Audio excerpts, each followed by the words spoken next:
Meu boa tarde aí para todos e todas. Hoje é dia 22 de julho de 2010, quinta-feira. Verbete é o 1637. 3 páginas, 40 logias e 8 máximos. O tema, plenitude estrita. A especialidade para axiologia. Definição. A plenitude estrita é o estado ou condição da realidade inteira, completa, total, integral, rigorosa, precisa e acabada, a menos imperfeita possível, alcançada pela consciência.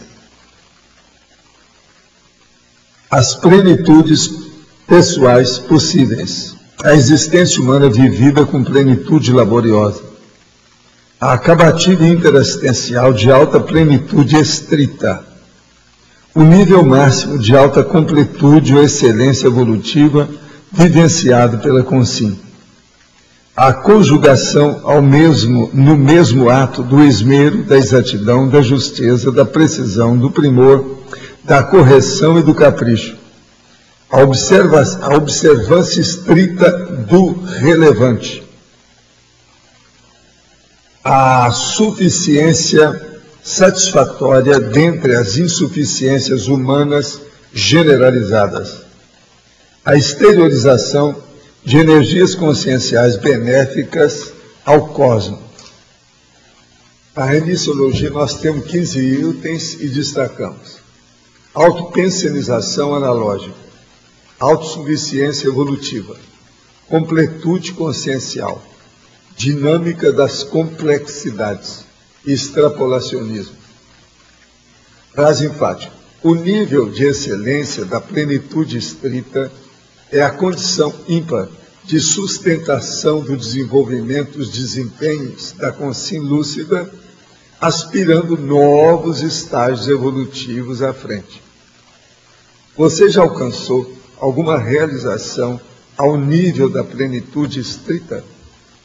Em qual área de manifestação pessoal? Eu quero dizer para vocês que lá na pensionologia, a autopensionização está faltando um N. E tem uma frase aí que está solta. Sinonimologia tem muito espaço. Isso aí eu preciso de ver lá, eu vou olhar também no original. Agora a pergunta. Com seu conhecimento, gostaria de saber se tem algo novo sobre fibromialgia. Faz uns 7 anos que a tenho e os medicamentos são fortes. Sendo uma doença que não dá o resultado em exame laboratorial, alguns acham que não existe. Aprendi a conviver com ela, não gosto de tomar os remédios, os medicamentos sempre, como somente um anti-inflamatório quando não aguento mesmo as dores. Com isso, as atividades são limitadas. Olha, a melhor coisa que você faz é procurar na internet tudo que está falando. Fibromialgia, tem muita gente que está estudando aí esse processo. Agora, seria bom eu ver na internet como é que está a situação hoje. Estudando em grupo os verbetes, tivemos uma dúvida. Quais diferenças o senhor poderia apontar entre o hiperpensene e o megapensene? Algum exemplo? Não, isso aí é mais ou menos mega e hiper, quase sempre o processo é de alcance a maior. Quer dizer, o processo sempre é maior. Quase sempre o que eu chamo a atenção é que o hiperpensene eu ponho como sendo o parapensene aumentado.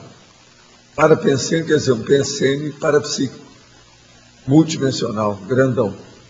Às vezes isso ajuda. Agora, o megapensene, quase sempre a gente chama a atenção dentro daqueles pensenes essenciais que a pessoa tem, qual aquilo que salienta mais, que aparece mais. Então é um mega pensene para a pessoa. Por exemplo, num trabalho dela, o que é que seria? Qual aquela ideia básica que sustenta o interesse da pessoa na pesquisa. Quais são as regras estritas presentes na natureza? De que modo a plenitude catalisa a nossa hiperacuidade? E como podemos fazer essa otimização no nosso dia a dia? O caso é o seguinte, as regras presentes na natureza é o processo da própria fisiologia do corpo, o jeito que nós vivemos, o modo da gente se manifestar dentro das coordenadas do universo físico. Então, o código, por exemplo, ele estabiliza ou estabelece ou determina determinadas condições nossas. Por exemplo, ó, se eu julgar isso aqui, ó, o negócio cai. Por quê? Existe uma gravitação que puxa. Isso tudo é processo do cosmos. Assim, nós temos uma série de condições aí para a gente estudar. São regras estritas presentes na natureza. Qualquer coisa que eu julgar aqui vai cair. Então, veja, nós temos que estudar. Para isso, a física é boa. Mostra essas condições óbvias da situação da vida humana. Agora, nós temos que fazer o seguinte, eu vou repetir aquilo que eu sempre falo aqui. O problema é você pegar a energia imanente e usá-la sem deteriorá-la, sem poluí-la. Isso aqui é o assunto. Mas, a secundária. Poderíamos ampliar a acabativa interassistencial de alta plenitude estrita e de que modo a exteriorização das essências benéficas ao cosmos otimiza a excelência das nossas plenitudes possíveis. Deve-se pensar cosmicamente e agir localmente? Sim, é isso mesmo. Você já deu o resultado aí. Esse é o processo básico aí, seu, da ecologia. Agora, o problema todo sério aí de tudo isso é o seguinte. Tudo que você pensar positivo e lançar no cosmos, você tem uma resposta boa a seu favor e você está ajudando os outros. Por exemplo, um copo de água limpa que você joga no mar, sempre vai enriquecer o mar. É das pequeninas coisas que nós vamos ver as grandes. Então, o processo do copo d'água é muito sério. Eu falava isso no Rio, o povo ria. Mas é um fato. Jogar um copo de água limpa no Oceano Atlântico. Em certas áreas está tão poluído que vale a pena. Mais um copo. Na montagem do verbete existe uma ordem dos opostos. A melhor ideia, primeiro, em contraposição à situação contrária. Sim, mas isso varia infinito, tá? E eu não faço isso sempre, não. Eu, às vezes, faço o contrário para a pessoa pensar. Porque, senão, é muita banana para um tostão. Fica muito barato timar a pessoa no raciocínio. Pois, às vezes, percebo que, para os jejuns como eu, fica mais difícil identificar qual a melhor ideia sem essa ordem. Não, isso é bom. Você acaba vendo. Isso é ótimo. Quer dizer que eu estou fazendo você pensar. Já ganhei. Essa já 1-0 para mim. No verbete hoje é antagonismologia, o antagonismo, detalhismo e perfeccionismo. O antagonismo, plenitude estrita, mito do perfeccionismo. Depois, o antagonismo, varejismo consciencial, atacadismo consciencial. Entendo que o atacadismo é melhor que o varejismo. Estou correta? Está.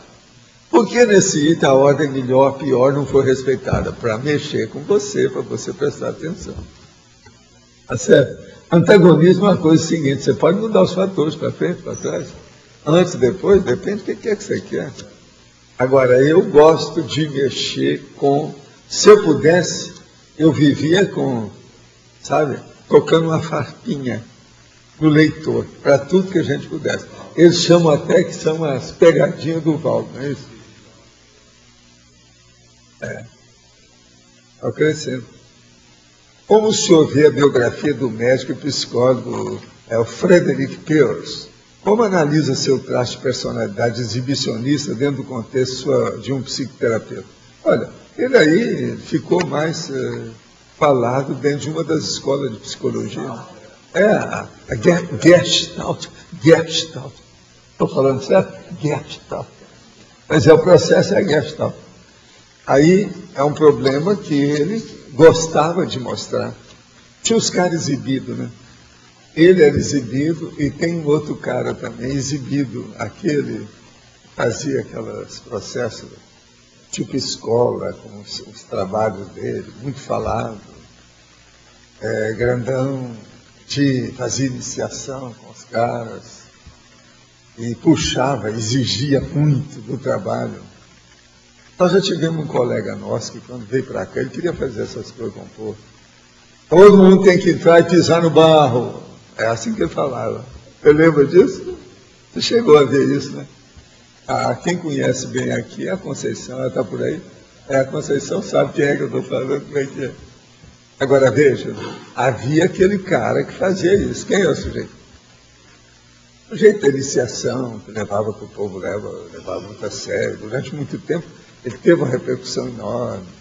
Mexeu com o povo do Oriente, do Ocidente, de todo jeito. Sabe? Você vai lembrar depois. Eu vou deixar no ar aí para vocês lembrarem quem é. Por indicação do senhor, vi ontem o filme Capax. Seria ele uma hipótese do filme, uma hipótese do fenômeno de pré-mãe? Como fazer para ter acesso ao filme O Último Romance de Balzac? Foi muito comentado pelo senhor. Na turma aí, eu acho que ia até passar, né? O nosso chefe não está aí, né? Seu irmão não está aí, né? Seu gêmeo. Então é isso aí, precisa de saber para eu responder isso aqui. Colaborando com os debates, gostaria de indicar o filme O Grande Desafio, com a participação e direção do Denzel Washington. Já foi mostrado isso, já? Fala da tradição da escola americana e estimular a prática de debates, realizando campeonatos entre universidades. Ele já mostrou isso lá, não já? Já foi indicado, né? Então tá. Agora, o outro aí, O Último Romance de Balzac, eu tinha dado para eles lá, para eles estudarem, para ver se ia passar ou não. E mais é a Pedra de Onágoro. O filme é bom por causa da Pedra de Onágoro lá que mostra, né? Sou engenheiro e tenho uma pequena fábrica de frutas congeladas. Como posso fazer para melhorar o ambiente empresarial, fazer com que toda a cadeia de valor seja beneficiada, aplicação da cosmoética e outra ferramenta que possa aplicar? Acredito que o futuro de qualquer segmento seja a organização cosmoética. O senhor tem desenvolvido algo sobre o assunto? Sim. Eu vou trazer qualquer hora aqui para a gente debater o processo. Eu coloquei até o momento, está com 233 itens. Eu estou dando sugestão, um macete técnico-administrativo. Então, eu vou trazer, pode ser que isso na ocasião vai te ajudar. Agora, precisa de ver quando é que vem, porque tem uma opção de verbete aí na frente e tal. E outra coisa, daqui 2 dias nós já vamos entrar com mais 20. Já tem a listagem lá toda. Tem uns quentes. Sabe, eu peguei o papel, estava me pegando. Eu preciso tirar a luva, porque estava muito quente. Sabe o papel com verbete? Né? Você entendeu, né? Gente, eu queria falar para vocês isso aqui, ó. Convite da Sindex. Então, olha, presta bem atenção no que eu vou falar. Convite, comemoração, 6 anos da Sindex. Hoje, dia 22 de julho de 2010, a Sindex completa 6 anos de existência. E por isso convida a todos para a celebração ao fim da tertúlia, no hall de entrada do tertuliário. Eles não estão falando o que vai acontecer nessa celebração. Se é arrasta-pé, se é comes e bebe, se o Loche não ficou sabendo, eu não sei, não deve ser comes e bebe. Se você não ficou sabendo, agora, aqui ó, há 6 anos planejando a evolução consciencial. Marx planejamento, inteligência evolutiva, maturidade precoce, autodiscernimento, autocrítica, gestações conscienciais, assistencialidade, parapsiquismo, comunicabilidade e intelectualidade. Tudo isso é a base do processo da Sindex. Agora, eles mostraram aqui e tem uma mão que é a esquerda, está pegando o Brasil. Aqui, ó. A América Latina é a mão esquerda, presta atenção. Ó. Por quê? No mapa fica a esquerda, mesmo de quem pega. Agora, está bonito. Bonita as mãos, etc. Quer dizer, e outra coisa, eles pararam aqui, ó, setentrião, que é a parte nossa, do hemisfério, sabe? Então, o negócio está em cima do lance, mas o Brasil está aqui, todo amarelo, amarelo e verde. Parece que aqui é verde, né? E a terra é verde. Mas verde e amarelo. De modo que vocês, então, fiquem preparados, não se assustem a hora que sair, porque vai ter uma celebração. Já não sabe se tem foguete, eu não estou falando nada aqui, eu não sei o que é que tem lá. Você acha que é coisa do Loche? Então deve ter alguma coisa de comes e bebes. É mais ou menos isso. Então, vocês já ficam sabendo, ficam já fazendo a boquinha. Em homenagem ao Loche aí, a gente trouxe um bolo, né? Então é um docinho aí para agradar o pessoal. Ah, tem doce, então? Então, vão adoçar a boca de vocês. Então, vocês podem falar tudo que quiser aqui, porque vai chegar lá fora, vocês vão ficar docinhos. A modo que acerta, equilibra. É isso, equilibra. Professor, sim, aqui à sua direita. Eu tenho uma dúvida, que eu acho que cabe dentro desse verbete. É o uso que o senhor faz do cosmograma nas suas obras, principalmente o Pacífico, Reurbanizados Pacíficos e agora na enciclopédia. Eu e a Sandra estivemos estudando isso hoje. Como aplicar o cosmograma na escrita. Então, usamos esses seus livros para orientar, né, a gente. E a gente ficou com uma dúvida, quando é que o senhor coloca a referência no próprio texto e aqueles que o senhor inclui na bibliografia? Você está falando do ponto de vista de referência? Sim, por exemplo, citação, do Reurbanizados para cá, o senhor tem usado muita referência do cosmograma. Sim. Né? Então, por exemplo, lembrando aqui, né, a síndrome da ectopia afetiva. O senhor vai pontuando, colocando exemplos, né, de matérias que o senhor extraiu do jornal. Já fica no próprio texto. Está lá o texto e tem o exemplo. Né? Mas tem um conjunto muito grande de referências, de recorte, que o senhor coloca na bibliografia. Sim. Então, como é que é isso? O que vai para lá? Eu só chamo a atenção do meu texto dentro daquilo que eu estou argumentando. Agora, para a pessoa pesquisar e aprofundar, eu ponho a bibliografia. Agora, eu poderia pegar e referir, aumentar tudo, mas isso ia dar um trabalho, ia ser o dobro da enciclopédia. Por isso que eu coloco só a bibliografia. Outra coisa, uma boa parte dos verbentes eu não coloquei a bibliografia ainda. Eu pretendo fazer isso, oportunamente. Eu tenho muito material guardado já, sobre certos tipos de bibliografia. Uhum. Agora, esses que o senhor inclui no texto, o senhor não repete, então, no final. Já foi feita a referência ali. Não, às vezes tem a referência bibliográfica. Eu só não falo, olha a bibliografia, eu não falo isso. Veja a bibliografia, eu não digo. Mas eu me refiro, sim. Existe muita bibliografia que eu falo que está lá. O texto lá que eu falei é da bibliografia. Agora, tem coisas na bibliografia que não está referenciado diretamente no texto. Existe, né? Também esse, principalmente quando a bibliografia, o assunto é muito extenso. E como é que... Aí eu não ponho, não, porque é muita coisa. Porque eu estive reparando, o senhor vai colocando os temas, na bibliografia, né? O senhor vai colocando os temas e aí a lista dos recortes.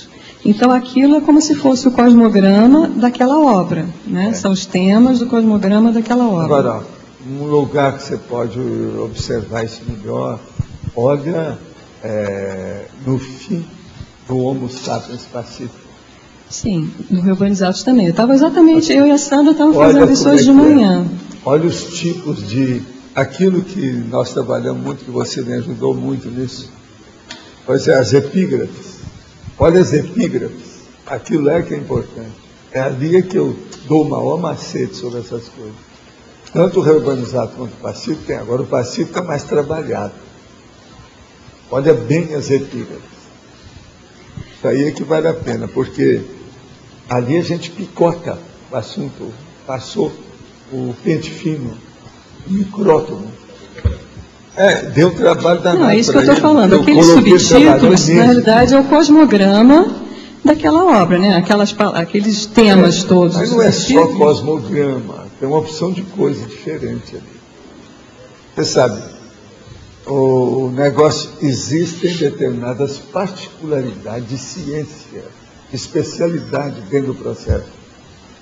Você ainda não examinou as epígrafes, né? Eu estou achando que eu não estou sabendo o que o senhor está achando. Estou achando que epígrafe é uma coisa e é outra. Pegar o livro.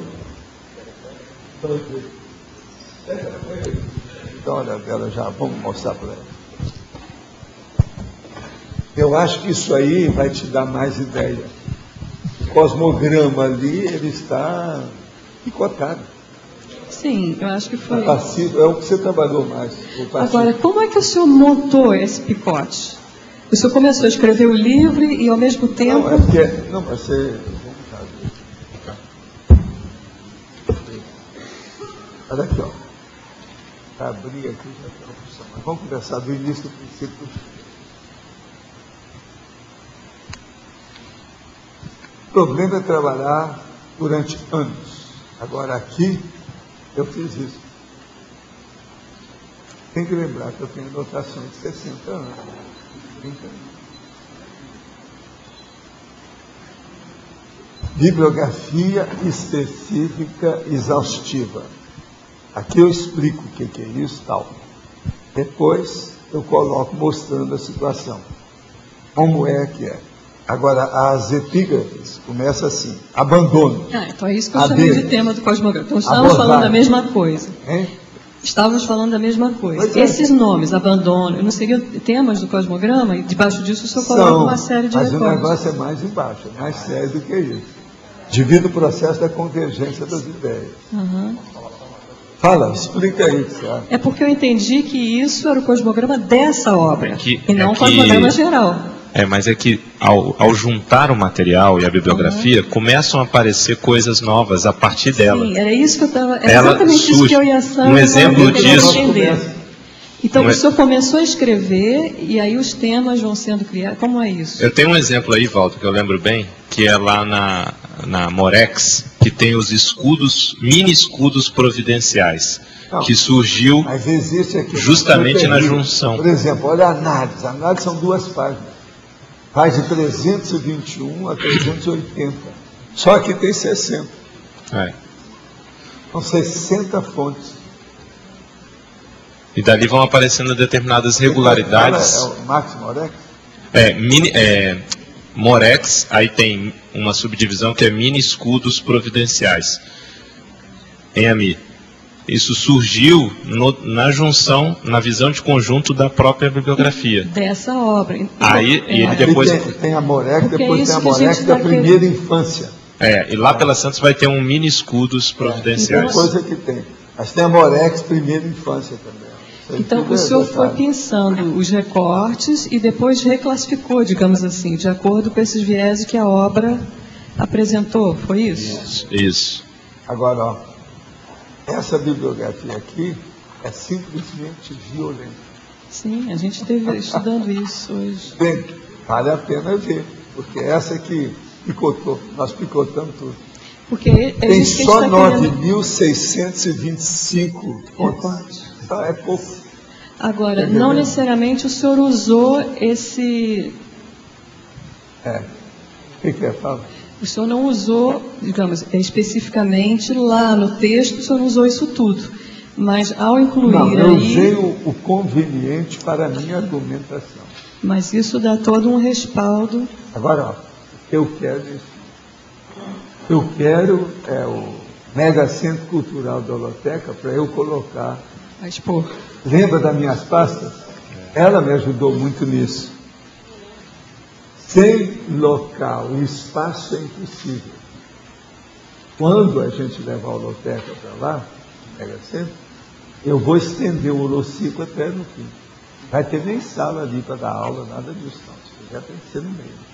Entende? Para poder a gente ter a visão disso. Então, por exemplo, já pensou a gente estender todo o cosmograma ali? Sim, daquela... Estender os dicionários, são 1.500 metros quadrados. É isso que eu desejaria. Entendeu? Isso aí precisar para mim entrar mais nesses detalhes. Agora, isso aqui, ó, eu já dei uma ideia. Na minha próxima vida, isso aqui vai me ajudar. Porque aqui você tem os altos e baixos de tudo que o povo falou dentro daquele momento evolutivo, até agora. Dentro desse período, século XXI. Você veja, alguns desses têm 60, como eu peguei um ali, ó, de cara, 60. Quer dizer que é uma fotografia da realidade aqui do planeta nessa ocasião. Esse assim que aparece uma página, 2, olha só, aqui ó, mais, ó. Só o Criminologia Una Bomba tem de 7.886 a 7.933. Tudo falando sobre Unabomber. Quem é que já estudou tanto Unabomber? Muito pouca gente. Eu estudei, desde que o homem apareceu, eu me interessei por ele. Segui os negócios nos States, lá nos Estados Unidos. Que eu reparei também, quando o professor Valdo fez essa omnigrafia, é que com o tempo aí ele sabe tudo, ele sabe a política de cada jornal, o perfil dos jornalistas, quem estuda o quê, tem gente. os principais autores. O Unabomber, por exemplo, uma das coisas mais sérias que eu fiz em matéria de estudo assim. Negócio terrível. Por isso que tem tanto. Nós temos isso tudo. O melhor da história é o seguinte: nós temos todas essas fontes bibliográficas. Então você pode fazer uma exibição do cosmograma dessa hoje o estudo está orientado. O próprio Unabomber que eu estou falando, há mais ou menos uns 15 dias eu vi uma nova notícia aí que mexia com ele. Negócio. O cara está vivo. Está vivo. Porque isso é que a gente estava querendo ensinar, né? Para os escritores, quer dizer, como... sei, mas vai devagar, né? Você está querendo... Mas pelo menos a gente exemplifica, né, professor? Estou querendo muito. Agora, o que eu vejo é o seguinte, ensina como chegar nisso. Sim. É uma boa. Porque, na verdade, a pessoa começa com um cosmograma genérico, tipo A a Z. Se ela chegar aí e ver esses 9.000 e lá vai fumaça... Não, ela não precisa ter 9.000. Se ela tiver 900, já é um upgrade, né? Você pensa bem, só esse caso do Unabomber, uma coisa assim, vamos dizer, eventual, esporádica, até um pouco estranho, né? O processo do Unabomber. Mas é bem agora, anos 70, né? Eu achei muito importante como estudo de consciência. Um homem desse, um gênio matemático da universidade, e o cara, então, coloca na cabeça e ele volta a ser mega assediador do passado dele. O cara é louco, totalmente ficou pirado. Mas você não acha que é um reflexo dos anos 70? O que tem? Eu acho que o Unabomber é um reflexo dos anos 70. Não tem nada de reflexo dos anos 70. Não, é ele mesmo. É ele mesmo. Processo. Eu penso que em qualquer época ele ia arranjar desculpa para ser assim. Aquilo é um regressismo. O povo coloca muito dentro da sociologia e da política, sempre vai arranjar, não, isso é influência de 1968, é isso e aquilo, bobajada. Isso aí, ó, eles mandaram até uns dados aí sobre sociologia, mas eu acho isso muito superficial ainda. Pode aperfeiçoar mais, ver mais detalhes, assim, em matéria de hipótese, de teoria. Não, eu falei isso em função de certo, do LSD. Muito superficial, você faz um artigo e publica. Tem um monte de coisa assim. Eu recebi agora uma série dessas publicações, mas eu tentei espremer. Ontem à noite eu estava lendo isso. Tentei espremer alguma coisa para ver se achava. Não achei nada. Eu vi 8. Tem umas de 200 páginas, a revista, sobre os processos sociológicos. Agora, eu agradeço muito os que mandaram para a gente. Inclusive, um que me mandou foi o Luiz, do Londrina, aquele meu amigo que esteve aqui uma temporada, lembra do Luiz? Mandou uma opção de coisa boa para ele. Mas tem também dessas revistas aí de Londrina, da faculdade aí de Londrina, sobre os estudos de sociologia. Okay. Mas vamos estudar. Agora, você tem hoje uma abordagem super detalhista sobre os processos de pesquisa. Você, matéria de bibliografia, tudo isso. Você é uma das pessoas que entende bem a minha bibliografia, que o povo acha que eu sou um pesquisador bibliográfico. Quer dizer, eu até agradeço muito, é uma honra. Não é para qualquer um. Porque bibliografia, do jeito que eu faço, é exaustiva, é a plenitude estrita. Plenitude estrita é justamente esse tema aqui. A dúvida é bem em cima do dia. A palavra escrita, o povo corre dela, eles têm medo disso. Toda vez que você fala escrita, tem gente que tira o corpo fora. Eles caem fora, sai correndo, de medo. Porque o negócio exige muito. Agora, é bom a gente examinar esse verbete hoje para ter essas ideias. Agora aqui, com relação ao ambiente empresarial, o ideal seria criar ambiente corporativo empresarial divertido, com humor, descontração, ou ambientes mais fechados? Não. Nem tanto um, nem tanto o outro. Tem que ser no meio termo. para adequar à média da população. Melhor termos profissionais humorados, alegres, sim. O que o professor poderia falar a respeito, tendo como princípio conscienciológico? Não, eu estou de pleno acordo, só que não deve ser nem humorístico de fazer comédia, a sitcom, a comédia de situação, e nem também um negócio super brabo, austero e, vamos dizer assim, inacessível. O negócio é ficar no meio inteiro. Tem a hora da alegria e tem a hora da seriedade. O problema é compensar isso e contrabalançar na hora certa. Agora, as empresas, a coisa mais séria que tem é a consciência-terapia de grupo. Se puder fazer. E outra coisa, o ideal numa empresa seria que todo mundo fizesse estado vibracional na hora que começasse a trabalhar, mas isso é difícil, né? Mas para nós já podemos fazer isso. Tem empresas conscienciológicas que já fazem isso. Estou iniciando o estudo da conscienciologia. Além de outros fatores, pretendo desenvolver ao máximo o parapsiquismo. Note que você e o Chico Xavier praticamente nasceram com o parapsiquismo desenvolvido. Eu, que sou uma pessoa simples e sem maiores percepções, poderia chegar ao seu nível de parapsiquismo ainda nessa vida, ou seria muita pretensão minha? Não, eu acho o seguinte, qualquer um pode chegar lá, porque se a pessoa está muito interessada nisso, mostra que ela já tem o processo de parapsiquismo mais avançado em corpos anteriores, mas ela ainda não conseguiu desenvolver nesse corpo atual. Então o problema é a pessoa pegar isso e começar a mexer. O desenvolvimento de parapsiquismo, ele pode ser muito acelerado pela pessoa de uma maneira positiva, dependendo se essa pessoa vai fazer assistência aos outros. A interassistencialidade potencializa o desenvolvimento do parapsiquismo. De modo que, eu já peguei gente que tinha raiva do parapsiquismo e não era só, vamos dizer, casca grossa, não. Ele era um escudo, não entrava nada. Agora, a hora que a gente começou a mostrar certas coisas, ele se rendeu às evidências, ficou um cara ultra avançado. Tem gente que está trabalhando comigo mais ou menos desse jeito até hoje, por aí, assim, desse jeito. Então, veja, e tudo é possível a pessoa ir longe.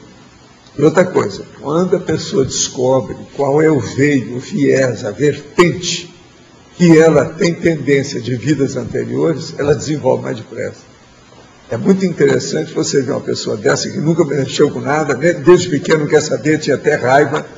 Lá pelas tantas ele descobre o processo de parapsiquismo, você insiste, mostra a situação, aponta o caminho, ele faz força. Quando ele vê, ele é um grande projetor. Ele começa aí, defasa tudo. O negócio vai longe. E todos nós temos isso aí. Mas tem um monte de gente encruada.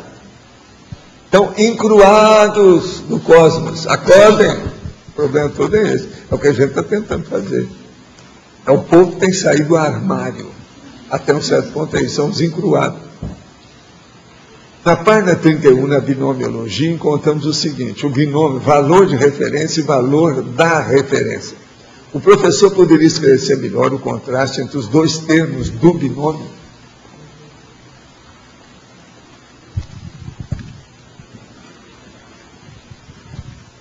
O binômio, valor de referência e valor da referência. Valor de referência, por exemplo, o valor de referência. Eu tenho, por exemplo, aqui o nosso lendário como um valor de referência na filosofia que nós estudamos. Tenho o Loche como um valor de referência quanto a Proex, por incrível que pareça. Né? Tenho, por exemplo, meu chefe aqui, que é entende? Esse eminente sulista do Rio Grande do Sul, que é um grande cara, o Adélio, em matéria de administração, com computação cibernética e outras coisas. Isso são valores de referência que eu tenho. Agora, o valor da referência. O valor da referência. Qual que é? Na questão do Adélio, o valor da referência mais sério é ele já ter tido experiência em matéria de administração. Na sua questão, é porque você, junto com seus amigos, vocês fundaram a Apex, são especializados no assunto. O Arlindário, que lá andou estudando isso há muito tempo, já debateu com todo mundo, já quebrou a cara de tudo quanto é jeito, matéria de filosofia. Então, veja, esse é o valor da referência. Então, há uma diferença. Agora, eu estou dando só duas diferenças, mas vocês podem falar mais. O que vocês acham disso? O valor de e o valor da. Quais são? Agora, por exemplo, uma referência que a gente falar é aquele, a gente tem que dizer aquele. Qual o valor de referência? Por exemplo, qual é o preço desse livro? É um valor de referência. Agora, veja, qual o valor da referência? Por que você se referiu e indicou esse livro? Você entendeu? Um é o preço dele, o outro é o conteúdo, o valor do conteúdo. Por aí vai. Tem muita coisa que a gente pode mostrar. Agora, o que eu quero é que a pessoa faça isso. Ela comece a perguntar para poder explicitar o assunto.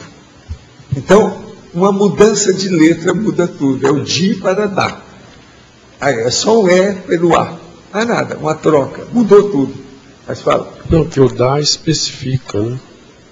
Mas a pergunta minha é o seguinte aqui. A plenitude estrita, pelo que eu entendi, seria usar a potencialidade evolutiva máxima. No nosso caso aqui, acho que é isso, né? Agora, lá na exemplologia está falando do complexo. Mas assim, com o pé no chão, o que você poderia analisar aqui no nosso nível, o que se pode alcançar de plenitude estrita, seria tudo o que é o máximo que se pode atingir? Eu penso o seguinte, qualquer coisa que você vai fazer, você pode se dedicar mais e fazer com capricho. Pense bem a palavra capricho. Então assim, a gente pede isso, né? Um bife a cavalo, a capricho! O cara fala, você entendendo? Tudo isso isso você vai entender o que é o estrito, né? A capricho. Tudo você pode colocar capricho ou não. Você pode fazer uma coisa em cima da perna, de qualquer maneira, rapidinho, né? Ou pode fazer uma coisa considerando os detalhes, aperfeiçoando, fazendo abordagem, fazendo análise, o estrito, enriquecendo aquilo que você está fazendo. O estrito aí no ponto, até como eu estou perguntando, o estrito é ir ao ponto, sei lá, né? É um ponto específico. Não, seria o ponto máximo, né? Seria aquele o pináculo. O pináculo da sua possibilidade, dos seus potenciais naquele momento evolutivo. O auge, o apogeu, o máximo que você teve. Por isso que eu falo, é da realidade. Olha lá. É o estado ou condição da realidade. Agora eu ponho uma série de condições. Inteira, completa, total, integral, rigorosa, precisa e acabada. Eu acho que ninguém vai deixar de entender se nós queremos uma coisa bem bolada, bem feita. Isso é mais do que capricho. Então vai ver isso aqui e vai falar, não, mas isso é inteiro. Inteiro e completa, e total, integral, isso é a mesma coisa. É a vovozinha que não é. Outra coisa, rigorosa, precisa e acabada, também não é a mesma coisa. O processo é perceber isso aí. Então, essa diferença, quando você fala o estrito, e junta tudo isso aqui. Pois é, aqui, ó, tem outra, deixa eu só juntar para você. Olha aqui, ó. Vou ler outra de juntar. A conjugação no mesmo ato do esmero, da exatidão, da justeza, da precisão, do primor, da correção e do capricho. Capricho eu coloquei no fim, porque o povo gosta muito de falar é capricho. Mas, por exemplo, em matéria de arte, eles gostam de falar o primor. E em matéria de matemática, a precisão. Em matéria de advocacia, a justeza. Entende? Por aí vai. Tem várias coisas aqui. Em matéria de física, é a exatidão. Agora, correção é do ponto de vista de disciplina, de vericismo, de escola, é correção. Agora, o capricho, ele envolve tudo isso que nós falamos aí. Agora, só a última coisinha. Você fala aqui no verbete em extrapolacionismo. Eu queria que você analisasse no contexto da plenitude. Extrapolacionismo é o seguinte, vamos entender. Plenitude estrita. Isso aí, de qualquer maneira, é o máximo, tá certo? Você está numa ponta, tá certo? Agora, o que é extrapolacionismo? É outra ponta mais nova. É uma verpom para você. É extrapolacionismo, uma coisa que você ainda não atingiu. Então, é algo que você ainda vai dominar. Você teve um prelibar. Prelibar é o antepasto. Você está fazendo uma degustação, mas você ainda não domina aquilo. Então veja, isso é a plenitude estrita também. Você vai alcançar.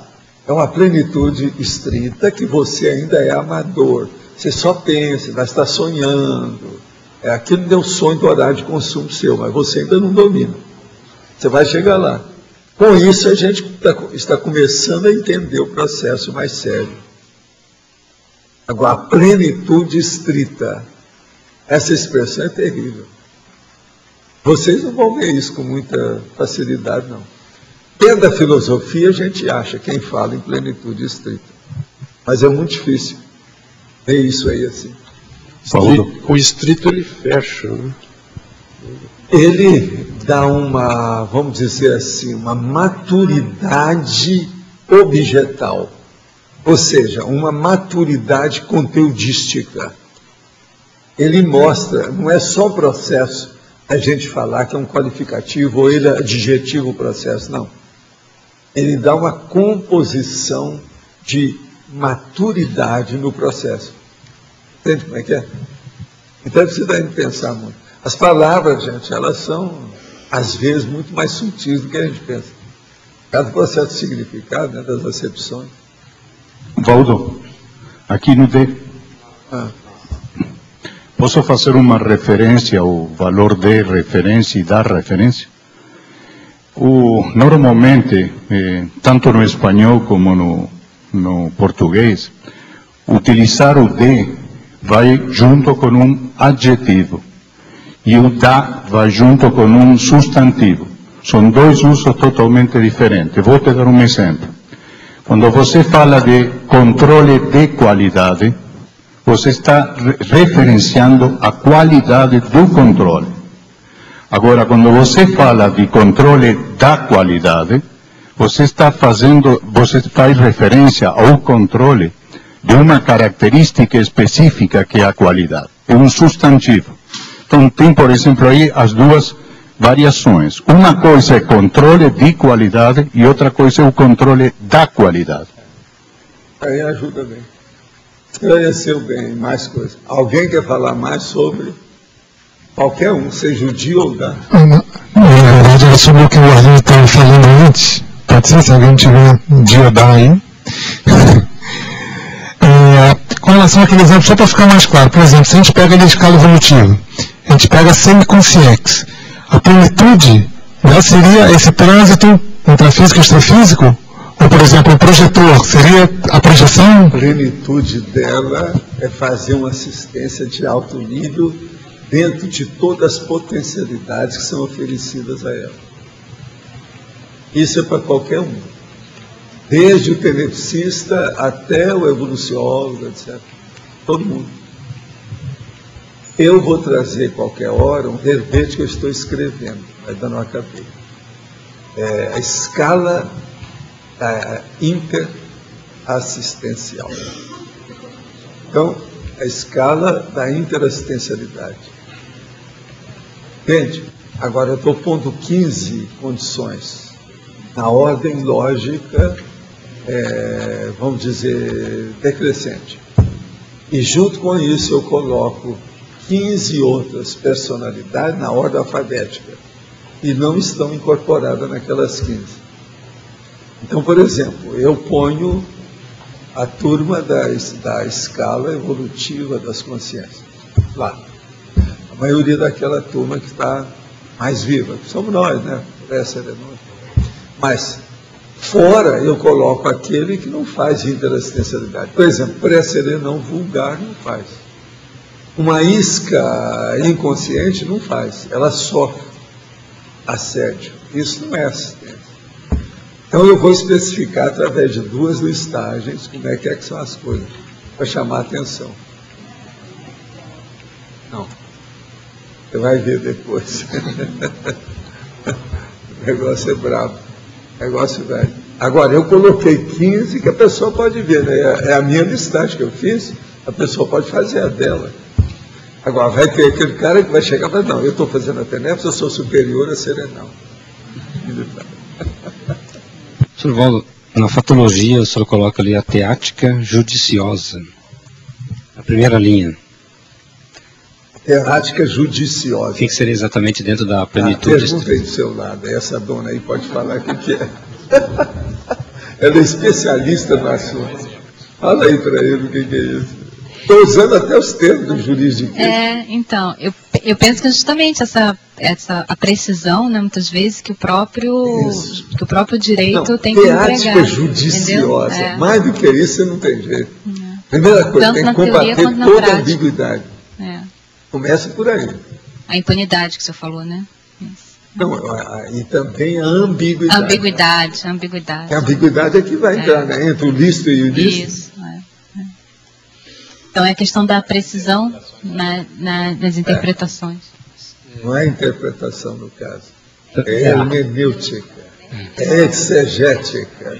O negócio é outra coisa. É analiticologia, como eu chamo. Nesse caso, então, é a justeza também, né? Justeza, a certeza adequada. Agora, ó, tem uma opção de palavras, né, nesse assunto. Talvez o ideal seria eu falar para vocês, deixa eu ver se está aqui. A realização. Então eu vou falar para vocês 7, aqui, ó, só para chatear, tá certo?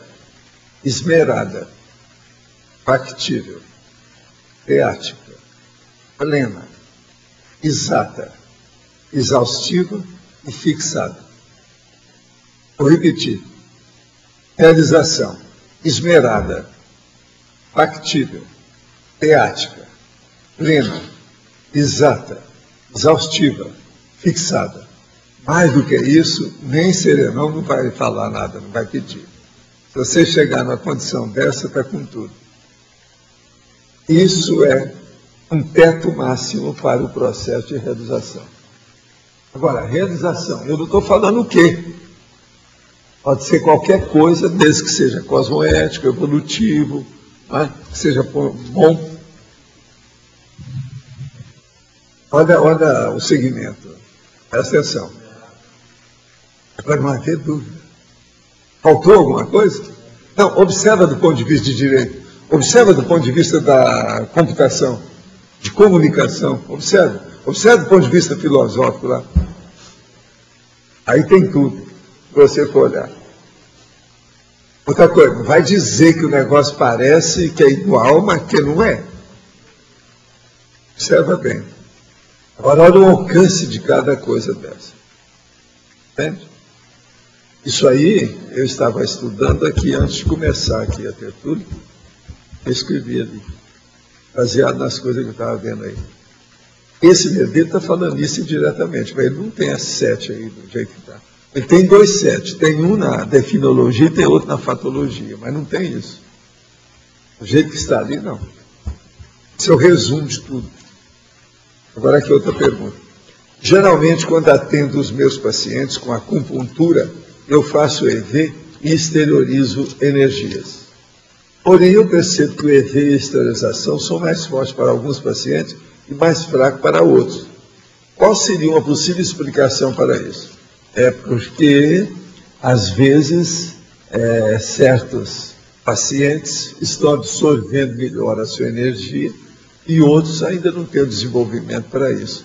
Às vezes estão até coibindo, impedindo, travando o trabalho assistente. Tem que ver a influência das consciências. Tem pessoa que tem uma mão na roda, quer dizer, ele chega e potencializa o processo. E tem outra que ele atravanca ou regride, coloca para trás. Na sua opinião, uma pessoa que foi cientista desenvolvendo armamentos na época do nazismo e nessa vida utiliza a mesma tecnologia base para projetos pacíficos, por exemplo, satélite, pesquisas biomédicas, seria uma forma de superação do estigma daquele grupo karma? Não há dúvida, né? Pode isso ser considerado um auto-revezamento do processo evolutivo, mesmo sendo situação passada negativa? Sim. Tudo isso é o jeito da pessoa melhorar. Agora, pensa bem esses caras que faz, igual aquele cara da metralhadora, o negócio lá do russo. Não é fácil, né? Vai ter que mexer, porque isso aí vai repercutir em cima dele de tudo quanto é jeito. Você poderia falar com detalhes a sua vivência e os seus estudos relacionados ao Procópio Ferreira? Essa não, baseado em que eles estão falando isso? Procópio é o seguinte, eu sou fã do Procópio. Por quê? Ele me ensinou muito, ele me ajudou. O Procópio, ele rodava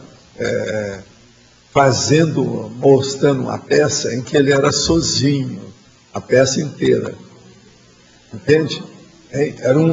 Era mais do que monólogo o negócio dele, era muito sério, era mais do que as mãos de Eurídice. Agora, ele era o homem das 1000 faces. Ele rodou o Brasil todo mostrando isso. Agora, ele me impressionou muito porque eu estava estudando na ocasião, eu era do ginásio, é tanto que eu andava de uniforme, sabe, trabalhava, tudo de uniforme, aquele negócio todo. E eu fui ao Cine São Luís, que é lá a Matriz, a Praça da Matriz em Uberaba, que mais tarde foi aquele que, junto com os comunistas, a gente quebrou o cinema, sabe? Agora, que eu estava saindo lá, quando o negócio aconteceu, ele falou, põe as pedras, joga aí, senão vai ter. Então, é o mesmo cinema. Mas foi nesse cinema que o Procópio Ferreira apareceu. Quando acabou, eu fui lá conversar com ele, cumprimentar a situação, um monte de gente foi. E ele olhou para mim, mas você é estudante? Eu estou vendo que você está de uniforme. Eu falei assim, sim, eu sou estudante e trabalho na própria escola, é uma opção de coisa, a minha situação é muito séria, mas eu estou estudando histrionismo, que é a interpretação, a atuação, e eu vi o que o senhor faz. Eu fiquei impressionado com o modo de o senhor gargalhar e depois começar a soluçar. Então ele passava isso um com o outro, para mostrar a situação, como é que era, o homem das 1000 faces. Mas com uma naturalidade total. Você via, ele chorava, você estava querendo chorar com ele. Ele ria, você ria com ele. Quer dizer, um negócio terrível a situação do Procópio. Agora, ele era um cara mais baixo, sabe, e muito feio. Mas era o máximo como ator. Para mim, foi um dos maiores que eu encontrei. Em Hollywood, por exemplo, eu vi gente parecida, tinha o jeitão com ele. Mas eu não tive oportunidade de conviver para ver se era do mesmo nível do Procópio. O Procópio era fora de série. Não há dúvida que era. Ele dominava totalmente o processo de histrionismo e de interpretação. O homem era uma fera. Agora, conheci por causa do processo dele andar pelo Brasil inteiro. Eu agradeci a ele, junto comigo tinha uma série de estudantes, todo mundo foi lá para cumprimentar o homem. Entende? Agora, isso é 1940 e lá vai fumaça. Entende? Tenho sentido desconforto estomacal há 3 semanas. Já está melhor, bem melhor. Mas ainda sinto um certo peso após as refeições, ou quando o estômago está mais vazio. Já cortei da minha dieta há 1 mês tudo que agride o órgão, como café, gordura, álcool e frutas cítricas. Meu amigo, que é médico gastro, disse que o melhor seria uma endoscopia. Estou tomando pantoprazol. O senhor sentiu algo quanto meu problema? Não. Você deve fazer endoscopia, já que você está assim, por que não? Eu mesmo já fiz endoscopia, não faz muito tempo. A gente precisa urubu observar como é que estão as coisas. Existem, inclusive, umas bactérias aí violentas e tal. Tá? Você dá um jeito nessa situação. Agora, é bom. Outra coisa, eu fiz endoscopia sem anestesiar nada. Mas isso não é para qualquer um, não. Se eles quiserem que faça, às vezes é bom você anestesiar o que for, passar o que for, ou tomar alguma coisa. Tá? Você também andou fazendo e também, você me seguiu, né? E aguentou. Né? Ela aguentou, isso aí é uma fera. O João sabe. A sensibilidade não vem antes da exatidão. Um equipamento precisa ter sensibilidade para ser exato? Olha, eu acho o seguinte, a coisa mais séria não é a sensibilidade, não. A sensibilidade, quem tem que ter é o usuário, é o instrumentador. Agora, o instrumento, ele tem que ter sensibilidade se ele é de metragem, se é de alguma coisa nesse sentido. Mas ele não sente. Nem o computador não tem psicossoma. Então, o processo nosso é de quem estuda, quem pesquisa, quem trabalha. Isso aí é que a pessoa tem que ter a sensibilidade para isso. E essa sensibilidade ela tem que caminhar para o mental soma, que é o corpo do discernimento. Não adianta a pessoa ficar com uma condição superficial de comocionalismo. O problema é discernimento. Pode ter muito sério isso aí. Gente, a hora que for, vocês me falam. A hora que for, tá certo? Para mim, faltam só 5 minutos, é isso mesmo? É 15 para as 2, então? Então, o sorteio já vão fazer, né? Então tá. Agora, então, vamos em frente. Quem é que está com o microfone? Tem alguém? Pode falar. Logia. Tá? A última, a esterilização de ser benéfica ao cosmos. O que você quer? Aí está falando tudo.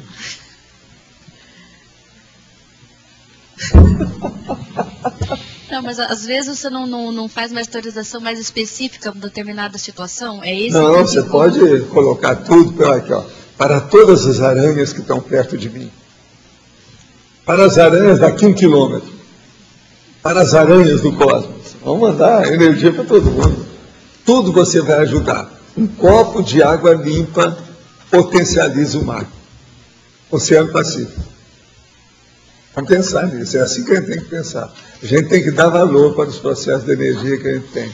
Sempre ajuda. Mas a minha dúvida, então, com relação ao cosmos, porque daí entra a cosmoética, porque daí você está...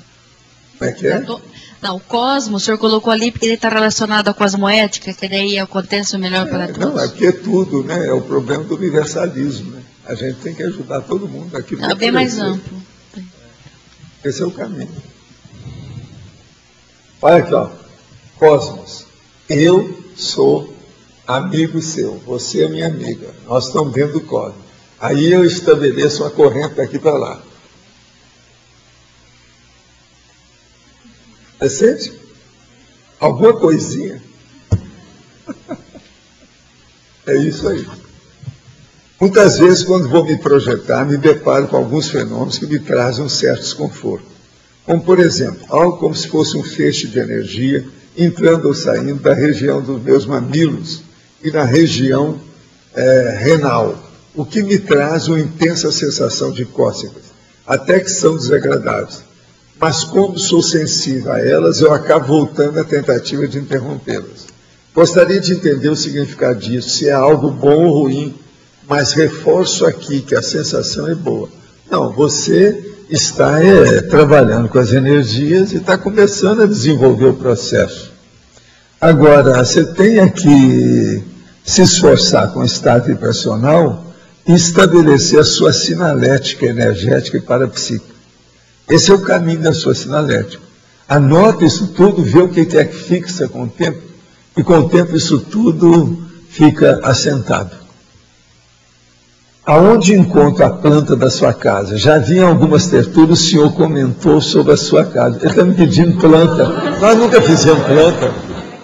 Ela é a 5ª casa dentro de uma outra. Ela já não tem mais. O Elton está aí, né? Aí teria que fazer. Você teria que fazer uma planta baixa de situação atual, porque ela é totalmente diferente. E cobrar o royalty. Agora, os comentários me despertou interesse. Estou planejando construir uma e acredito que a planta da sua poderia me ajudar a construir. Todo mundo quer. Agora, eu garanto que ele também está interessado em ver como é que é o meu banheiro. Está na cara. Agora, ó, minha casa é uma casa de Tarzan. É uma casa simples. Ela não é casa assim, granfina. Eu não sei como é que é o seu pé de meia, etc. Quanto você quer fazer com a casa. A minha casa é simples, ela é funcional. Você não acha, com todos os arremedos, os puxadinhos que foram feitos, o negócio todo, que ela é uma casa super funcional? Ela é funcional para aquilo que nós temos.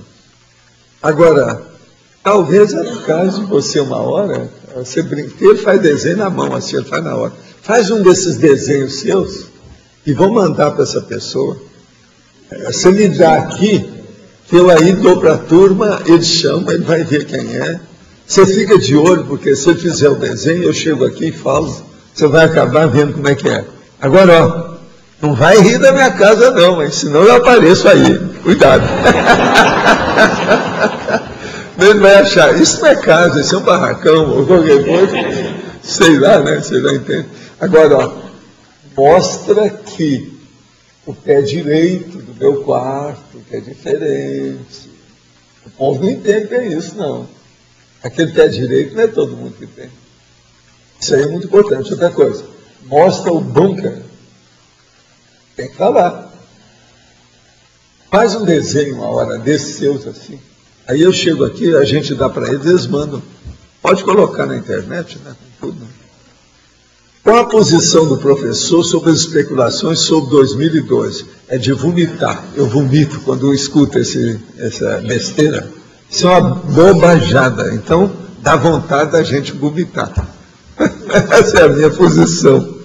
Quer dizer, o negócio é sério. 2012. Já é possivelmente a 6ª pergunta que faz sobre isso. Né? O povo está tudo assustado em 2012. É? É. Não, saber se está na hora ou se já está na hora. Está na hora? Agora não está. Não sei, não estou perguntando. Olha, não, aqui, ó, o meu horário aqui é o seguinte, 1h31, os 2 relógios. Então eu vou fazer uma pergunta, pode aqui, ser? Ó, tem 2 relógios. Uma outra coisa, lá fora a temperatura já aumentou 1 grau, está a 15 graus. Aqui dentro está a 20. A umidade do ar aqui dentro é de 79%. Está bem alto. Com tudo isso, olha que aqui é fechado. Né? Então, a gente está para nós. 20 graus é ideal para a energia. Aqui na fatologia, quase no final, aí, 3ª linha de baixo para cima, o mais alto nível na escala dos valores evolutivos. Essa seria a condição onde a pessoa está minimamente... Dentro do seu nível evolutivo, você deu o máximo. É isso que eu quero dizer. Ou seja, transformar os valores ideais em valores reais de fato. Valores o máximo reais, possível. Naquele momento evolutivo. Isso aí. Você alcançou o máximo. Tá certo?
Bom, em primeiro lugar, eu já sabia que ia ser sorteado. Então eu senti muita serenidade, fluxo de energia, um ligeiro aquecimento no rosto e sensação de bem-estar, tranquilidade, né?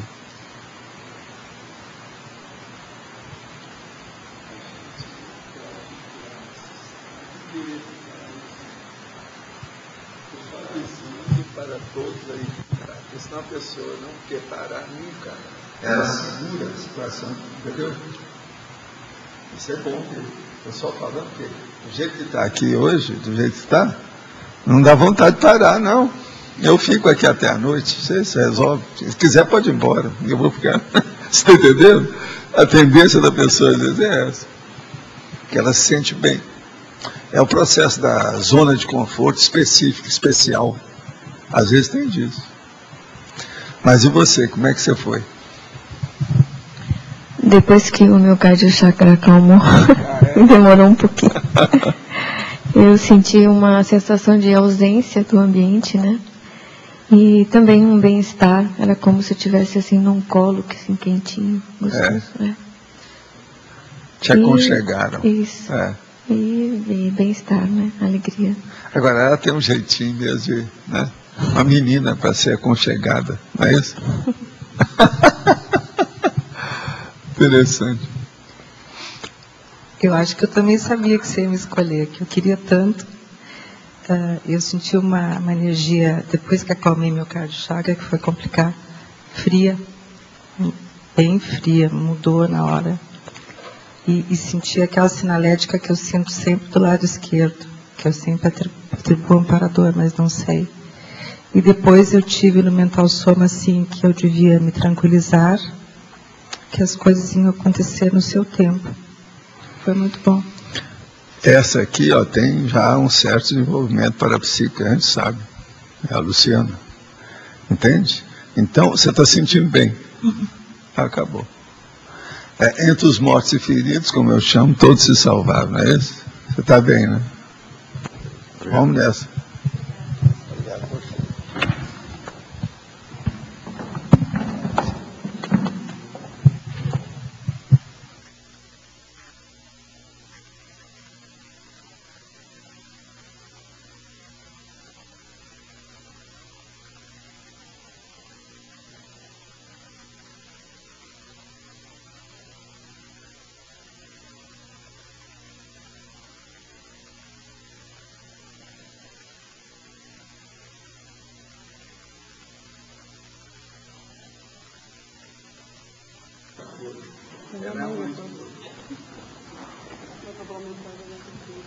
Mantenha seu espírito autocrítico. Fica aqui.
bem, me senti muito acolhida.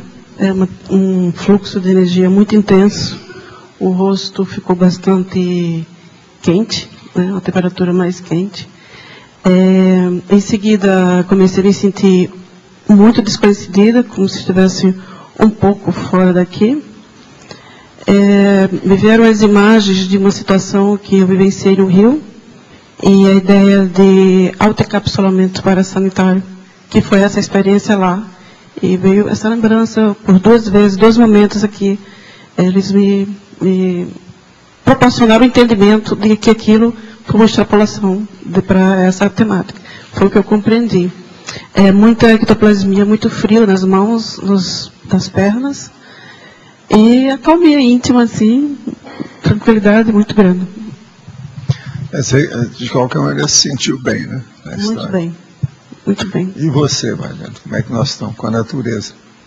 Percebi a energia chegando assim bem fria e tranquilidade também, muita paz, e parece que o ambiente desapareceu, estava sozinho assim, em um local bem tranquilo. É o processo da energia por causa do campo. A hora que instala dá essa impressão. Eu senti energia em ondas, uma participação íntima muito grande, um alinhamento do ambiente, né? E no final, acho que senti ectoplasmia, comecei a sentir umas coceiras, coceiras de aranha no rosto. Mas você está se sentindo bem? Uhum.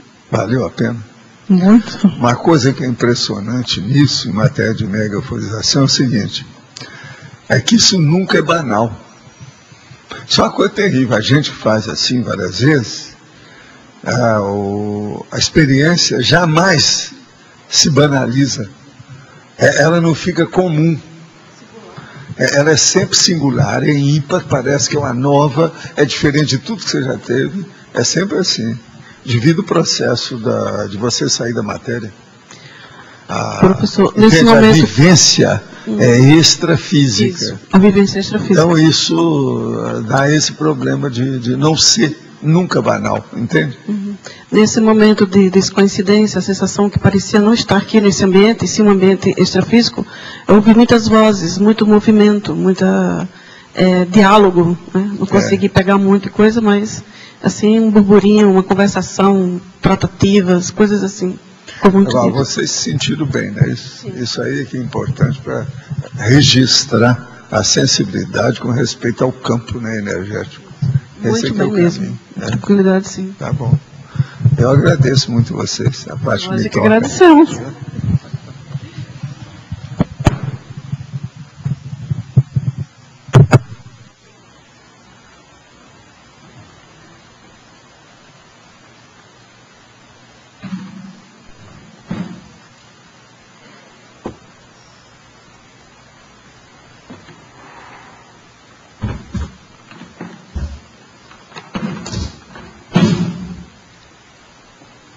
Agora, hoje eu percebi que tudo estava mais rápido. Agora, não é a mesma coisa nunca, e não banaliza. Isso aí é que eu acho interessante na história, por causa do processo de energia.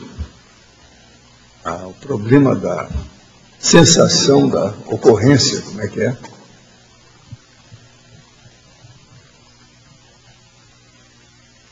Eles não estavam mexendo com outras consciências hoje aí fora. Não, ficaram só conosco aqui. Está mais específico, então foi com mais calma. Bem? Agora, a energia é sempre assim. Você nota que é tudo diferente e, às vezes, dá vontade de você seguir com aquilo. Não parar, entendeu? Isso aí são condições que você tem que superar, porque senão teria problema, porque isso tem que ter também um limite, a situação. Já pensou, por exemplo, se eu deixasse tudo que eu faço, só vou cuidar de mim. Então eu entro na mega euforização dia e noite, fico nessa. Isso é que os caras que buscam tóxico querem alcançar. Agora veja bem, com a mega euforização eu tenho tudo aquilo que eles estão procurando no tóxico que eles não acham. E eu sou consciente que eu não devo seguir com isso. Entendeu como é que é? É a hora de parar. E outra coisa, não sou dependente. Eu não tenho sim de abstenção. Ao só pensar sobre isso, aí o problema adquire uma outra capacidade, outra condição mais séria. Entende? Como o senhor comenta que sempre é diferente, no caso da megaforização, a equipe extrafísica também ela é mais variável, vamos dizer assim? Não, às vezes, porque às vezes ela é mais, não é variável. Tem uma turma que trabalha sempre junto com a gente aqui. Mas às vezes aumentam os componentes que estão assistindo o trabalho. Então aquilo amplia. Quando tem ampliação de assistido, o número deles tem ampliação dos assistentes. Proporcional, mais ou menos. Hoje está mais específico, hoje foi assim. Funcionou, deixei. Agora, eu vi, mais ou menos, era 11h55, quando eles chegaram e firmaram a situação. Agora, veja, eles são muito, assim, específicos nisso. Sempre eu vejo, mais ou menos, antes do meio-dia, quase sempre, que eles instalam tudo. É a hora que, como se segurasse o ambiente, para ser diferente. Então, por exemplo, a turma que está chegando, esse negócio todo, vem depois, né? O campo já está instalado, então não tem jeito de entrar. É como se tivesse estabelecido aquele negócio da polícia, que faz aquela faixa amarela. Cordão de isolamento. É mais ou menos isso. Mas hoje era 11h55. Olha que Valdo. Eu sei porque aqui, quando eles mexem na minha área, você sabe, pisou no meu pé, eu já sei, na hora, não tem jeito. Qual que é a hora que você sente que tem que parar? Não, Qual que é a sinalética? Do jeito que está aqui, porque eles estão comandando muita coisa, não sou eu, né? Eu não estou fazendo a minha mega autorização. Eu estou fazendo mais a deles com vocês. Então eles mesmos dão a ideia, a hora que Mas sai. e quando é você com você que está trabalhando as energias? Aí depende o que é, né? O que eu estou fazendo, qual o objetivo.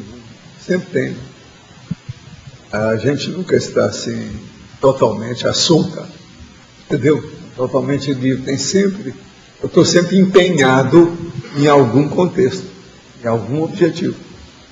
Entendi. Entende? É a vida. Valdo, você comentou que hoje foi mais restrito, né? Mais aqui.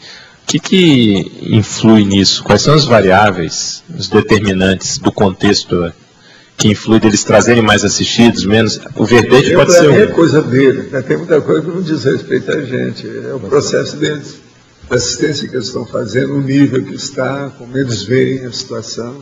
Porque tem uma conjuntura, né? Hoje, por exemplo, parece que dá mais ou menos o mesmo número de pessoas, né? Como é que é? Mas eu acho que tem gente nova aí. Hein? 120. Então hoje tem mais? Tem mais do que a média. Então eles devem ter, então, segurado a barra. E tem muita cara nova aí, que normalmente não vem. Tem muita gente nova. Que normalmente não vem aqui. Tudo isso influi, né? A gente tem que ver como é que é. Mas eu não vejo assim nada. Por exemplo, não há nenhum ataque extrafísico aqui comigo. É porque é interessante a gente saber o que influi nisso, né? Às vezes tem ataque, até nos outros dias, uma coisa ou outra, mas não é bem ataque. Eles soltam para a gente ver o que é. Solta a fera. Para ver onde é que ela vem me atacar. Aí a gente dá um jeito, etc. Mas, por exemplo, aqui geralmente não tem nada disso. Tá. Agora, o que é importante é isso que eu estava lá falando. O processo é o seguinte: nunca é a mesma coisa. Nunca fica banal. Está entendendo? E às vezes dá vontade de você prosseguir, você não quer parar com aquilo. Então, por exemplo, é como você faz o corpo mole para sair de um determinado contexto para passar para outro. Você às vezes não está querendo. Não, vamos ficar mais um pouco. Não. Você quer fazer um negocinho de tempo para prolongar a situação. Isso também não pode. Está entendendo? Tem que abrir o olho. O que ele vai fazer? É bom, né? É gostoso, você se sente bem. Agora, da equipe fixa de amparadores desse trabalho, Valdo, quem são? A que estão normalmente? Aí o que está mesmo orientando minhas coisas é o Hércules. O numerador. Ele é que olha minhas coisas, porque está mexendo com tudo que é nosso aqui, né? O negócio não é fácil. Agora, a Rose Garen também. Outra coisa, a Rosengard é especializada no processo. Agora, eu não sei se eu já expliquei, uma vez eu falei nisso, mas eu acho que até que seria bom eu falar. Você sabe que a Rose Garden, esse termo, essa expressão composta Rose Garden, jardim de rosas, isso, para os americanos, em certas áreas, inclusive em canções, significa o cemitério, você sabia? Jardim de rosas é o cemitério. Agora veja, o cemitério o que tem? Vocês estão entendendo aí como é que é? Por isso que a gente deu o nome para ela de Rose Garden. O povo fica pensando que só por causa de rosa, um jardim de rosa. Não é bem assim. É a assistência que nós fazemos para as concierges. Você está entendendo como é que é? Tem até uma canção que é Rose Garden. É de 1970. Fala desse assunto. E lá, quase sempre, do ponto de vista da expressão americana, Rose Garden parece que é o cemitério. Agora, por exemplo, se a pessoa, eu quero dar a você Rose Garden, quer dizer, eu quero matar você. Está entendendo como é que é? Mais ou menos o negócio é esse. Existe uma canção sobre isso, se você procurar nas canções, você vai achar isso aí, Rose Garden. Eu estou só lembrando para ver como é o processo da assistência. Então, por exemplo, a Rose Garden é especializada em almas penadas, espírito errante, concierge. Você está entendendo? Pois é, alma penada, espírito errante. Entende? Alma errante, alma do outro mundo. Tem vários nomes, né? Tem. É isso aí. O Hércules está trabalhando com o senhor ainda aqui nesse... Não, hoje eu não vi ele aqui, não. Faz alguns dias que eu não vejo. Ele não vê. Uma outra pergunta que eu queria fazer. Qual que é a interferência ou influência das pessoas que são mega euforizadas no padrão e no tipo de campo que se estabelece? Tem alguma influência ou não? Sempre tem, porque ali no caso tem 3 pessoas novas, né, que entraram dentro do campo. Às vezes as afinidades são diferentes. Quase sempre essas 3 pessoas têm alguma afinidade, mesmo que tenha sido composta na hora, ou no dia, ou durante esse período. Mas sempre tem. Agora, isso varia. Você veja, de vez em quando são mulheres, de vez em quando são homens, isso aí também influi. Assim, por exemplo, hoje para mim ficou bem perceptível a diferença assim, do padrão do campo do primeiro para o segundo, inclusive em termos de ritmo de energia. Da forma intermitente como o campo se estabeleceu. As pessoas que estão ali, elas têm uma influência maior nisso ou não? Nesse ritmo, por exemplo, que se estabelece? Ou é mais o trabalho? De sensibilidade, o que a pessoa percebe, né? Agora, se ela já está afinizada com outros, ela já vai percebendo dentro daquele nível dela. Isso aí varia demais. De pessoa para pessoa, de campo para campo. Varia. Agora, o problema básico é a emissão da energia que nós fazemos. Agora, aqui do jeito que está, sempre tem a CEE. Central Extrafísica de Energia. Isso não tem saída, sempre tem. Eu ligo, na mesma hora o negócio vai. Eu me predisponho, na mesma hora é como se ligasse uma tomada. Aquilo vai. E às vezes intensifica, às vezes diminui, depende da modulação que eles estão fazendo. Então, e essa modulação, ela varia em função da assistência que é feita? Isso é o principal fator? Daquilo que eles estão fazendo, como é que é. Agora, o campo é todo assistido. E hoje eles estão fazendo, espalhando aí para vocês, etc. Atende um ao outro, quando precisa. Feito. Agora, eles já veem tudo antes. Eles já têm uma ideia do processo antecipadamente. Antes de começar, aí, a gente entra lá. Professor, eu gostaria de saber assim, por que varia tanto a percepção que a gente tem? Porque tem dia que a gente sai daqui, depois do trabalho, assim, feliz. Outro dia você sai mais calmo. Outro dia sai mais saltitante. Não, mas aí é você. Mas por que isso aí varia? É você, aí é o seu temperamento, o que ocorre. A energia está atuando em você através das manifestações desse momento evolutivo seu. Aquilo que você está sentindo ali, aquele dia, daquele modo. E para que a gente possa manter uma estabilidade maior, além do domínio do EV, o que a gente precisa estar fazendo? O problema é ver se você sente sempre a energia do campo. Enquanto você estiver aqui, o dia que você aparecer, você sentir. Não interessa seu modo, o trabalho que você está fazendo, o que você está sentindo. Você tem que sentir a energia. Você sente ter sensibilidade para, vamos dizer, fazer a prospecção do campo que está aqui. Isso para você é o melhor. Entende? Não interessa as suas atividades. O campo está aí. Ele é uniforme, ele é constante. Ele mantém padrão. Agora, é a pessoa que varia. O padrão dele é um só. Está exteriorizando energia. É uma fonte de energia. É uma pequena usina do processo. E assim, seria pertinente, por exemplo, em qualquer lugar que a gente esteja, a gente procurar fazer evocação desse campo, para fazer o experimento, testar, ver como funciona? Para fazer experimento você deve fazer, né, por todo lado, mas agora tem que ter cuidado com isso, verificar bem, para não ter rebarbas, né? Mas é o caminho, é por aí. Professor, por que o Luiz disse, por que o Luiz disse, desde de manhã eu sabia que eu ia ser chamado? Por que quando a moça chegou perto, e eu também pensei, eu queria tanto ser chamado, eu digo, sou eu. Por que a gente sentiu isso antes? Estamos ficando de mão, né, nas suas coisas lá, e você com a sua sensibilidade, você é uma boa pessoa para comparecer. Você é doadora de energia até um certo ponto, com todos os seus probleminhas. Ela tem desenvolvimento, várias coisas há muito tempo, há muitos anos para acabar. Então, tem que dar um jeito. Agora, ela é muito determinada. Muita coisa dela na história. Isso aí é uma fera. Valdo, como é que funciona a mega euforização nos dias posteriores, normalmente? Não, aí depende do que foi que aconteceu com a pessoa. Se ela foi dada uma limpeza nela, a tendência é ela ou manter essa limpeza ou se sujar toda depois, né? Depende do que é que vai acontecer. Agora, eu não estou falando só da turma que veio aqui no campo, não. É para vocês também que estão aqui. É para o teletertuliano que ficou com as antenas ligadas. Ele também entra. Aí depende da pessoa. Qual é o nível de manter a capacidade da pessoa? Os vira-folhas mudam logo. Aqueles que mantêm, a coisa vai longe. Pode melhorar muito a vida da pessoa de uma hora para outra. Os amparadores estão assistindo aí, eles assistem mesmo diretamente.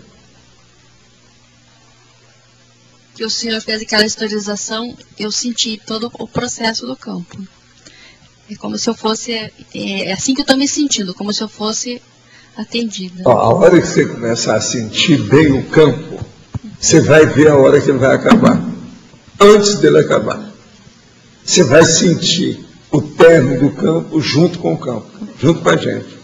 Entendeu ou não? Não. Aqueles que tiverem muita sensibilidade vão chegar nesse nível. E outra coisa... Vai ver a hora que está... Não, agora vai acabar. Você sente direitinho. Certo.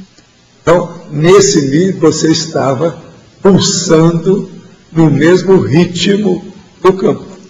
E outra coisa, isso para mim já está padrão, né? Eu vejo a Dimener no campo, quando é instalado. Ah, sim. Isso aí para mim é uma, duas, três, várias vezes, sabe? Para mim a Dimener é a mesma coisa que Nilo. Observa antes a condição que está aqui, e depois a hora que acaba. Entende? Entendi. Se você quiser é o seguinte, fecha os olhos na hora que começar e abre na hora que a gente acabar. Veja na hora que você abrir os olhos como é que o campo é diferente.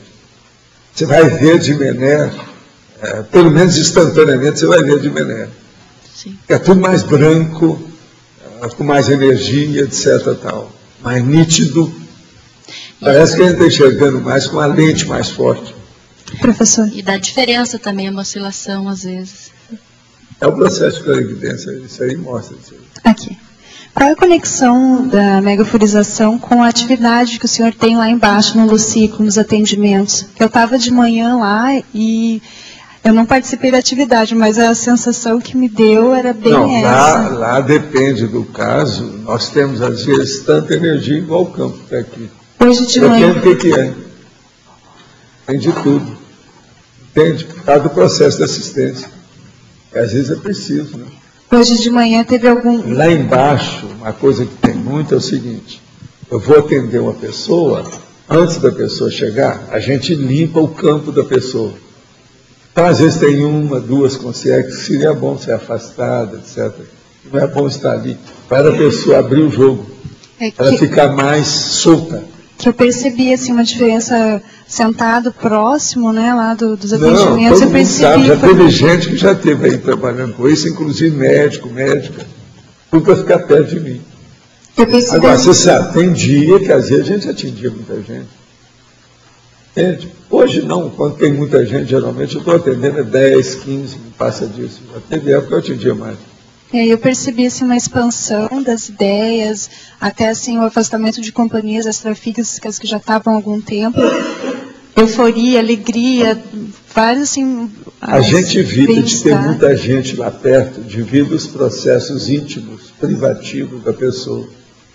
Agora, se uma pessoa fica lá, ela percebe tudo do campo. A turma lá daquele processo, os 20 estações de trabalho, como a turma chama, né, na mega mesa, aquelas pessoas que ficam ali, elas sentem o que a gente está fazendo. Tinha algum amparador específico hoje lá de manhã? Sempre tem. Quando eu estou atendendo as coisas. Às vezes tem casos difíceis. Você está mudando, às vezes, tá influindo o destino da pessoa, está querendo decidir certas coisas sérias. Tem de tudo. Profissão, negócio, casamento, dupla, entende? Mudança de lugar. Proex. O negócio não é fácil. Se a gente fosse contar tudo, olha, o law and order às vezes vai ficar pequeno. A gente for mostrar tudo que tem aí por aí. Não é fácil. Tem muita coisa. Entende? Agora, a gente procura minimizar, né? Mitigar os problemas, né? Os percalços, as vicissitudes do problema. Mas às vezes tem muita mazela na história, tem que ir com calma. Né? Agora, a gente nota que é muita gente que está estudando, né? Muita gente nova, está renovando. Isso é muito bom. Atualmente, por exemplo, na minha vida, eu vejo isso muito mais do que no início do instituto, qualquer coisa. Hoje o povo está tudo na renovação. Está havendo muita reciclagem. É bom. Vale a pena funcionar. Entende? Professor. Aqui, ó. Aqui. Como é que você relaciona o estado vibracional, a parafatologia com a plenitude estrita? Aí depende da pessoa, né? Se você se predispõe melhor e se harmoniza com os amparadores, eles atendem mais você, porque tem chance de fazer isso. Não é só porque você se predispôs, mas é porque a situação vai permitir isso. Então, na verdade, as pessoas têm assistência de acordo com o nível da autodisponibilidade que ela apresenta para os amparadores. O mérito maior, às vezes, não é só aquilo que a pessoa faz. Uma pessoa pode estar fazendo muita coisa, mas ela não se adapta, ela não liga, ela não tem afinidade com o processo da inspiração do amparador. Então não adianta muito. Entendeu? Ela não vai receber muito porque ela mesma está bloqueando a comunicação. Então o processo de comunicação de energia é muito sério, tem que levar em consideração. Tem dia que as pessoas estão mais predispostas, outro dia não estão. Varia infinito. Um processo do fígado, uma intoxicação que a pessoa tem, pode mudar totalmente o modo dela observar as coisas devido ao bom humor. Ela fica de mau humor, dá uma alteração, pronto. Aquilo ali, ela não, como diz em inglês, I am not in the mood, quer dizer, ela não está para isso. Então tem um dia que você está mais para entrar no campo de energia. Tem dia que você não está. Agora, o dia que você está no toque para entrar no campo de energia, e você entra num campo forte, sai de baixo. Tudo pode acontecer. Inclusive extrapolacionismo, trabalho mais profundo, desenvolvimento mais rápido. Então tudo é juntar as pontas no pico máximo positivo. Isso é que é o ideal. Uma pessoa, por exemplo, ela pode vir aqui, ela não precisa de chegar no campo. Se ela ficar aí, ó, como na galera aí da história, ela pode auferir até mais vantagem do que uma pessoa que veio ao campo, se ela se predispõe. Entendeu o que quer dizer? Então, isso varia também demais, né? Depende da pessoa, tem que examinar. Como é que fica? Então, se uma pessoa se prepara na quinta-feira, desde manhã ela se preparou, não, hoje vai ter aquela mega euforização. Eu vou pegar alguma colher de chá daquilo, mesmo que eu não seja sorteado. Ela às vezes pode, se ela se preparou mais, ela vai ter auferir mais assistência do que a pessoa que foi sorteada. Entendeu ou não? Uma pessoa que foi sorteada num dia, ela pode estar no máximo. Mas às vezes ela foi sorteada num dia que ela está no mínimo. Já não vai dar tanto efeito como ela queria. Está entendendo o que quer dizer? Por quê? Varia, depende dela. Uma coisa é a energia que entra em você. Uma hora você pode estar sentindo muito, outra hora você não pode estar sentindo nada. Entendeu então essas variações? Não é só de campo, nem da gente que está movimentando isso, nem dos amparadores, é da pessoa também. A gente tem que pensar muito nisso, para entender mais o processo do intercâmbio energético. Como é que isso funciona? Entende? Agora, estado vibracional e manobras de energia, né? Vamos olhar as 40 manobras de energia. Como é que funciona? Professor. Num campo desse, todas as manobras podem funcionar. Uma depois da outra, assim. Oi, aqui. Eu senti assim um fluxo de energia. É você mesmo que está aí? Sim, sou. É agora que eu estou mesmo. Você senti... custou, mas apareceu. Todo dia estava mandando lembrança. As meninas estão aí, são essas aí. Puxa, estão tão grandes. Cheias de vida. Parece que ela ali engordou um pouquinho. Durante todo o evento, a energização, eu senti assim, um fluxo de energia entre o paracérebro e o cérebro físico. Uma quantidade de energia muito forte, de informação. E eu estava com muita dor de cabeça desde que eu comecei a vir, né? Assistir aqui, que eu estava assistindo só online, né? E melhorou. Seria uma limpeza? Foi, isso aí é de bloqueio. Você ainda está atendendo os outros do jeito que você atendia? E você faz a desassimilação? Sim. Você confia na sua desassimilação? Confio. Então tá bom. É isso aí que você precisa. Não pode deixar a rebarba, né, e levar para casa. Eu estou diminuindo as psicopatologias, né? O atendimento. Estou dividindo agora com o Luiz, né? Estou mandando mais para o Luiz agora para me dar um auxílio. Isso é bom. Bem diminuída. Muito bom. Obrigada. Vamos trabalhar, o povo precisa. Tá certo? Aqui em cima. Na hora do trabalho, eu tentei acoplar, né, aqui de longe, sentado, senti melhor o campo, vi um pouquinho de mené. Só que me chamou a atenção essa parte de cima aqui do tertuliário. Como se tivesse um grupo de consegues meio que assistindo, eu tinha focado algo extrafísico aqui em cima. E conforme eu venho na tertúlia, né, às vezes eu me deparo olhando assim para cima, eu acho que não sei por causa do espaço, vazio, que acaba chamando atenção. Tem algum processo que acontece na hora do trabalho aqui em cima? Ele se expande, né?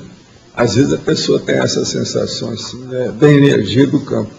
Agora você tem que notar o núcleo do campo e aquilo que se expande. O círculo em torno dele, como é que vai. Às vezes, se há uma assistência à distância, sai energia como se fosse assim, verdadeiros lençóis de energia que vai. Entendo. Isso tudo tem, às vezes a pessoa percebe também. Isso ocorre. É comum. Obrigado. O mais todo mundo entendeu, está todo mundo entre os mortos e feridos, estão todos mais ou menos bem, não é isso?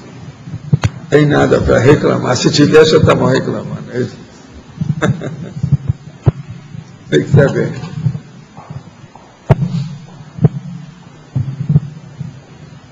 Então, minha gente, Vamos lá, já tem gente lá, não.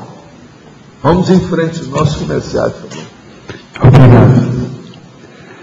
As pontuações de hoje: 120 assinaturas no livro de presença, 17 perguntas presenciais, 19 perguntas online, 37 votos presenciais e 13 votos online.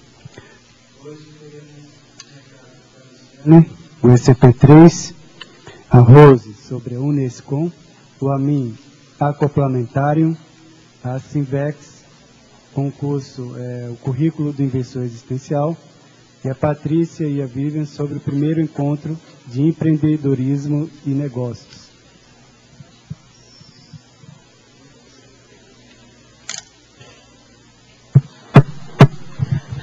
Dia 3, 4 e 5 de setembro, nós teremos o 6º ECP3, lá na cidade de Uberaba. O projeto desse ECP3 é para a expansão da Conscienciologia para novas cidades. Então, hoje aqui, eu queria fazer um convite especial a todas as pessoas que gostam de trabalhar com esses cursos de campo, que eles possam nos ajudar nesse curso, a convidar os seus amigos, parentes, conhecidos, porque o ECP3 é um curso sem pré-requisitos, aos moldes do ECP2. Então, fica o convite aberto. Qualquer dúvida, informação, pode falar comigo, ou também pode ligar no telefone do Instituto, que é 2102-1448.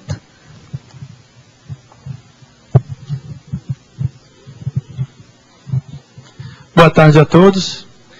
Eu e o Márcio estamos aqui em nome da Sinvex para convidá-los para o curso Currículo do Investidor Existencial. Esse curso vai ser ministrado pela internet. Ele é composto por 17 aulas, e 34 horas de aula. As aulas serão aos sábados, iniciando-se no dia 14 de agosto, as aulas pela manhã e terminando no dia 11 de dezembro.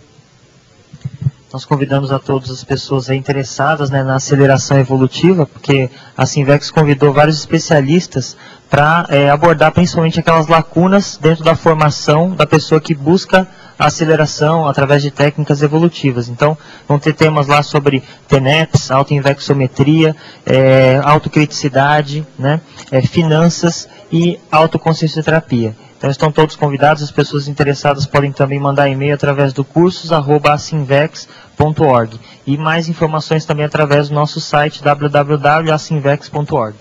Obrigado.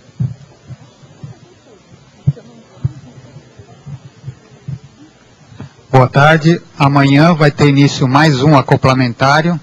Ele vai do dia 23 amanhã até domingo, dia 25. O tema deste acoplamentário é pacificação íntima. Os EPICONs vão ser a professora Cristina Aracaki e o professor Félix Wong. Nós ainda temos algumas vagas, então quem tiver interesse é só procurar a recepção do CAEC ou pelo telefone 3525-2652, o prefixo é 45. Obrigado.